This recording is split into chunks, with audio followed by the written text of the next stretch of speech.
देखो क्या कर रहा है, प्रथम 20 तत्वों के इलेक्ट्रॉनिक विन्यास समझ लो पहले, तब नोट करना, पहले समझ लो। प्रथम 20 तत्वों के इलेक्ट्रॉनिक विन्यास किसके नियम से? बोरबरी साहब के नियम से। किसके नियम से? बोरबरी साहब के नियम से। पहले बढ़िया से समझो तब नोट करना है। बोरबरी साहब ने क्या किया था, एक सूत्र दिया था 2n² दिया था ना, कल बताया था। 2n² सूत्र दिया था। इसके ऊपर ये जो है n हमारा कक्षाओं की संख्या या ऊर्जा स्तर है। तो इसके अनुसार बोरबरी साहब के अनुसार जो है प्रथम कक्षा में मतलब के कक्षा में अधिकतम कितना इलेक्ट्रॉन था? दो इलेक्ट्रॉन। अधिकतम कितना इलेक्ट्रॉन? दो। उसके बाद दूसरी कक्षा में अधिकतम कितना था? 8। और तीसरी कक्षा में अधिकतम कितना था? 16। और चौथी कक्षा में अधिकतम कितना था? 32। कितना? 32। और 18 से ज्यादा परमाणु संख्या वाले तत्वों पर ये लागू नहीं होता था, है ना। इसके आगे जो है अगली कक्षा में पढ़ाया जाता है। तो यहाँ पर देखो, सबसे पहली कक्षा यहाँ के है, दूसरी एल है, तीसरी एम है और चौथी एन है। इसी तरह से जरूरत होगा तो और बढ़ाएंगे, ठीक है। तो देखो परमाणु संख्या दिया हुआ है ना। 1 से 20 तक के तत्वों का करा इलेक्ट्रॉनिक विन्यास बोरबरी महोदय के नियम के अनुसार। ये परमाणु संख्या है, तत्व है, संकेत है, कक्षा है ना। KLMN दिया हुआ है। परमाणु संख्या 1 वाले तत्व कौन है? हाइड्रोजन। कौन है? हाइड्रोजन। हाइड्रोजन का परमाणु संख्या 1, संकेत H होता है, समझ रहा है। तो परमाणु संख्या 1 है तो पहली कक्षा में कितना इलेक्ट्रॉन भरेगा? एक को ना भरेगा, क्योंकि परमाणु संख्या तो 1 ही है, तो 1 इलेक्ट्रॉन भर गया। दूसरी कक्षा में हीलियम है तो हीलियम का परमाणु संख्या 2, तो के कक्षा में अधिकतम 2 इलेक्ट्रॉन, तो 2 ये पूरा भर गया। समझ में आ रहा है? 2 पूरा भर गया, समझ में आ रहा है ना। अब देखो आगे लिथियम है, लिथियम का परमाणु संख्या 3, तो 2 पहली कक्षा में तो 2 इलेक्ट्रॉन भर गया, तो 1 इलेक्ट्रॉन शेष बच गया, तो अब अगली कक्षा में प्रवेश कर जाएगा। जब तक 2 इलेक्ट्रॉन पूरा नहीं भरेगा तब तक हम अगली कक्षा में इलेक्ट्रॉन को नहीं रख सकते हैं। आ रहा है समझ में? पहले कक्षा को पूरा भर लेंगे, उसके बाद हम अगली कक्षा में प्रवेश करेंगे। लिथियम का परमाणु संख्या 3 है तो 2 इलेक्ट्रॉन भर गया, एगो बच गया, एगो चल गया अगली कक्षा में। अब है बेरिलियम का Be परमाणु संख्या 4, तो 2 भर गया इसमें पहली कक्षा में। अब दूसरी कक्षा में कितना इलेक्ट्रॉन? 2 इलेक्ट्रॉन। इसी तरह से बोरोन का B है, परमाणु संख्या 5 है, तो 2 भर गया, शेष कितना बच गया? 3 अगली कक्षा में। इसी तरह से देखो यहाँ ऑक्सीजन का 8 है ना, परमाणु संख्या 8 है, तो 2 भर गया, अगली कक्षा में 6 इलेक्ट्रॉन। आ रहा है समझ में? इसी तरह से देखो नियोन का Ne परमाणु संख्या 10, नियोन का Ne परमाणु संख्या 10, तो 2 तो भर गया कक्षा के में, 2 भर गया ना, कितना बच गया शेष? 8 चल गया L कक्षा में। आ रहा है समझ में? अब 8 से अधिक होगा, 8 से अधिक होगा तब अगली कक्षा में प्रवेश करेगा। समझ में आ रहा है?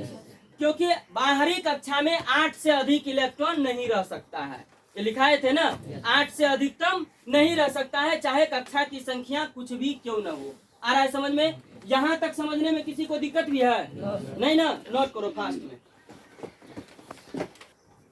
चलो देखो 11 किसका होता है परमाणु संख्या? सोडियम का। 11 किसका होता है? सोडियम का। तो सोडियम का परमाणु संख्या 11, पहली कक्षा में 2 इलेक्ट्रॉन भर गया, उसके बाद 8 इलेक्ट्रॉन भरेगा, क्योंकि बताए थे के में 2 है ना, एल में कितना 8, एम में 16 और एन में 32 इलेक्ट्रॉन रहता है ना। तो एम कक्षा में, एल कक्षा में तो 8 भर गया ना, तो 8 और 2 कितना हो गया? 10, 1 बच गया, तो एम कक्षा में 1 प्रवेश कर गया। जब तक 8 नहीं भरेगा, पहली कक्षा में 2, दूसरी कक्षा में 8, तो 8 भरने के बाद तीसरी कक्षा में एंट्री मारेंगे। समझ में आ रहा है? मैग्नीशियम का 12 है ना, मैग्नीशियम का 12, पहली कक्षा में 2 भर गया, दूसरी कक्षा में भी 8 पूरा है, और तीसरी कक्षा में कितना हो गया? 2 इलेक्ट्रॉन। अब इसी तरह से देख लो, जब तक ये 8 नहीं भरेगा तब तक अगली कक्षा में हम लोग प्रवेश नहीं करेंगे। तो आर्गन का कितना है परमाणु संख्या?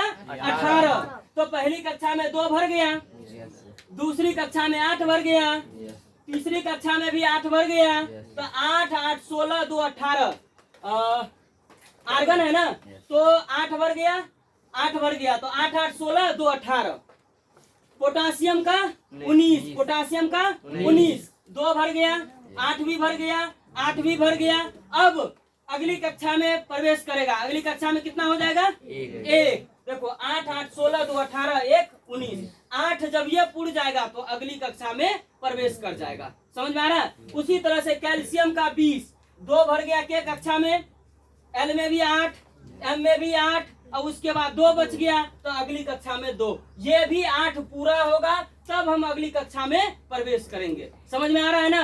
कोई दिक्कत? क्योंकि अंतिम कक्षा में 8 ही इलेक्ट्रॉन रहना चाहिए, चाहे कक्षा की संख्या कुछ भी क्यों न हो। आ रहा है समझ में? नोट करो फास्ट में। चलो देख लो इसको समझो बढ़िया से। उधर इलेक्ट्रॉनिक विन्यास हो गया था बोरबरी महोदय के नियम के अनुसार। अब हम लोग को देखना है, कक्षा तक पढ़ लिए उधर, अब चलते हैं उप कक्षा के तरफ। किधर? उप कक्षा के, क्योंकि प्रत्येक कक्षा के उप कक्षा होते हैं, प्रत्येक कक्षा के उप कक्षा होते हैं। देखो जैसे उप कक्षा कहते किसे हैं, तो प्रत्येक कक्षा के छोटे छोटे उप कक्षा, प्रत्येक कक्षा छोटे छोटे उप कक्षा का बना होता है, जिन्हें एस, पी, डी तथा एफ से दर्शाते हैं। ये चारों परमाणुवीय स्पेक्ट्रा में प्राप्त रेखा श्रेणियों के नाम के प्रथम अक्षर होते हैं। अब परमाणुवीय स्पेक्ट्रा क्या है वो इसके बाद अभी तुरंत हम डायग्राम बनाएंगे, उसमें समझाएंगे परमाणुवीय स्पेक्ट्रा क्या होता है। तो प्रत्येक कक्षा का कौन कौन उप कक्षा होता है? एस, पी, डी तथा एफ। समझ गया?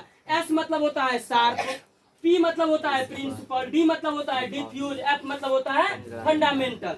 अब देखो प्रत्येक कक्षा में उप कक्षा की संख्या क्या होती है? निश्चित होती है। क्या होती है? निश्चित होती है। प्रत्येक कक्षा में उप कक्षा की संख्या निश्चित होती है। प्रथम कक्षा के में एक उप कक्षा एस होता है। प्रथम कक्षा के में कौन सा उप कक्षा? एस। के में कौन सा उप कक्षा? एस। उसके बाद दूसरा कक्षा एल में 2 उप कक्षा। कक्षा एल में कितने उप कक्षा? 2 उप कक्षा, एस और पी। कक्षा एल ये कक्षा हो गया और ये उप कक्षा हो गया। तो कक्षा एल में 2 उप कक्षा, एस और पी। समझ में आ रहा है? कक्षा एम में 3 उप कक्षा। कक्षा एम में कितने उप कक्षा? 3, एस, पी तथा डी। कौन कौन? एस, पी तथा डी। और कक्षा एन में 4 उप कक्षा होता है। कक्षा एन में कितने उप कक्षा? 4 उप कक्षा। कौन कौन?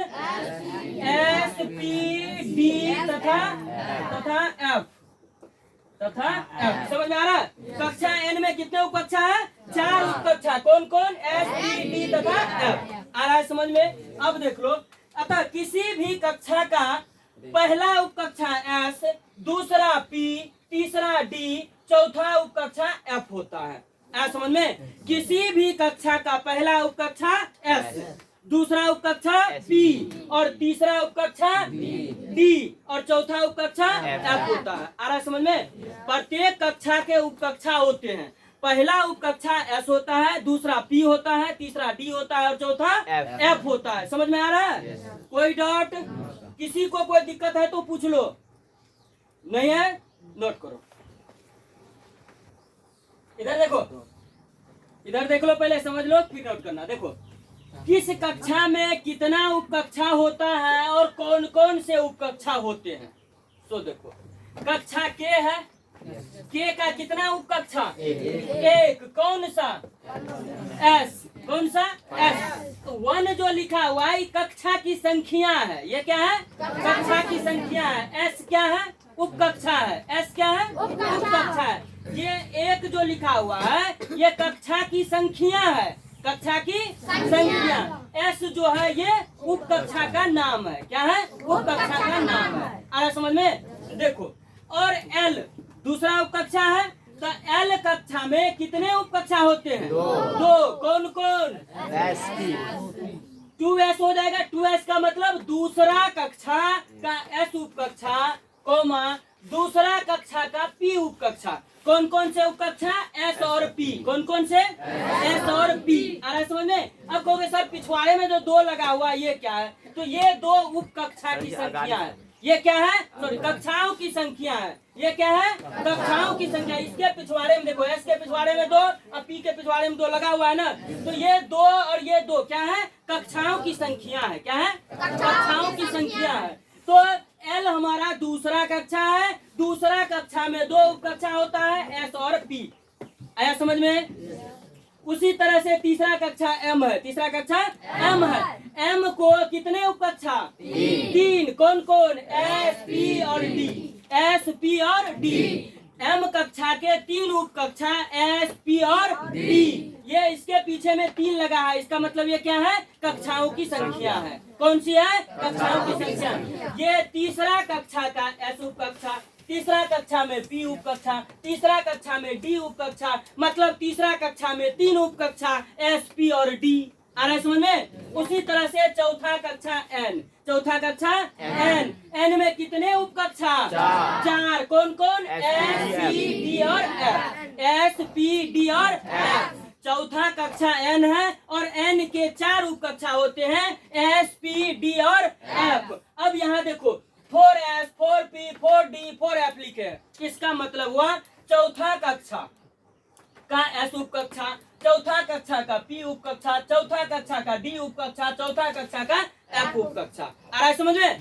तो प्रत्येक चौथा कक्षा में टोटल 4 उप कक्षा होते हैं। 4 कक्षा हुआ, कक्षा की संख्या कितना है? 4। चौथा कक्षा एन है, चौथा कक्षा क्या है? एन है। एन कक्षा के 4 उप कक्षा, एस, पी, डी, एफ, और सबके पिछवाड़े में 4 लगा है, इसका मतलब ये चौथा कक्षा है, कक्षा की संख्या है। आ रहा है समझ में? कोई डाउट? अब देखो आगे उप कक्षा अभी बताए थे, प्रत्येक कक्षा के उप कक्षा होते हैं, है ना?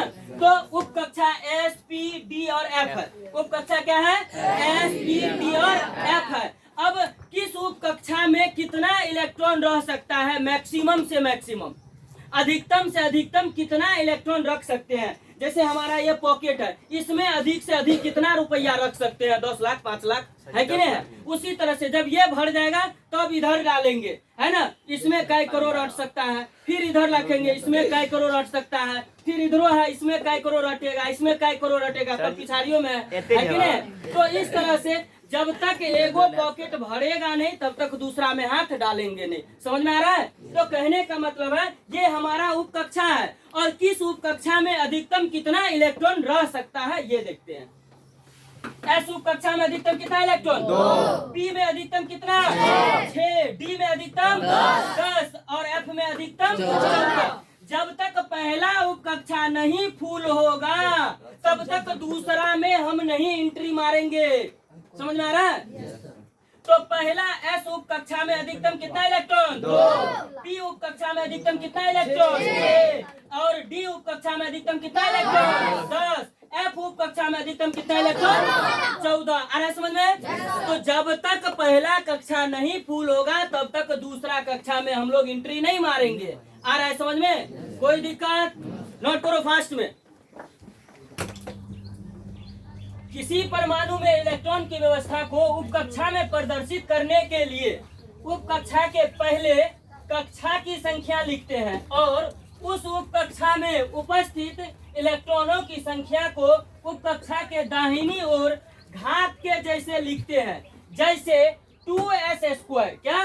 2s²। इलेक्ट्रॉनिक विन्यास निकालते हैं तो लिखते हैं इस तरह से। तो 2s² का मतलब क्या है? ये 2 हमारा क्या है? कक्षा की संख्या है। 2 क्या है? कक्षा की संख्या होता है। और एस क्या है? उप कक्षा है। एस क्या है? उप कक्षा है। और ये जो घात के जैसे 2 लिखते हैं ये इलेक्ट्रॉनों की संख्या होती है। क्या होती है? इलेक्ट्रॉनों की संख्या होती है। इलेक्ट्रॉनिक विन्यास निकालते हैं जब, तब इस तरह से हम लोग क्या करते हैं? कक्षा की संख्या, उप कक्षा की संख्या और अधिकतम इलेक्ट्रॉनों की संख्या को प्रदर्शित करते हैं। समझ में आ रहा है? कोई दिक्कत? चलो नोट करो फटाफट।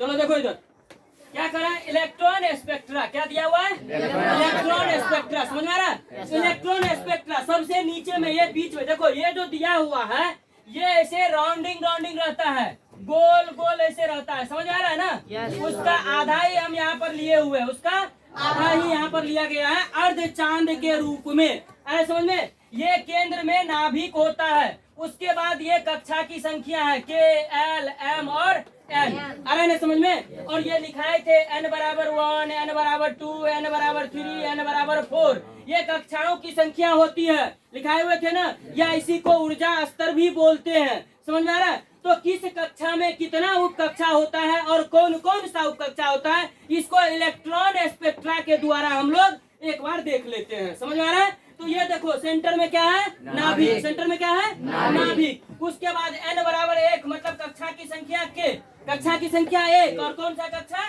के कक्षा में s उप कक्षा। n बराबर 2 कक्षा l कक्षा में s और p उप कक्षा। उसके बाद n बराबर 3 कक्षा m कक्षा में 3 उप कक्षा s, p और d। n बराबर 4 कक्षा n n के कक्षा में 4 उप कक्षा होते हैं s, p, d तथा f। आ रहा है समझ में? यही है इलेक्ट्रॉन स्पेक्ट्रा। कैसे कैसे वो चक्कर लगाते रहते हैं अपने कक्षा में, ऑर्बिट में। आ रहा है समझ में? अब हम लोग कल जो है वो नेक्स्ट क्लास में पढ़ेंगे ऑफ-बाउ का सिद्धांत। किसका सिद्धांत? ऑफ-बाउ का सिद्धांत। आ रहा है समझ में? ऑफ-बाउ का सिद्धांत। इसके अनुसार जो है हम लोग इलेक्ट्रॉनिक विन्यास कैसे निकालेंगे, पूरा दिमाग में घुसा के पढ़ा देंगे। समझ में आ रहा है ना? इसलिए कोई क्लास को मिस नहीं करोगे। मिस करने पर 100 रुपया फाइन मारेंगे उसको। चलो नोट करो फास्ट में।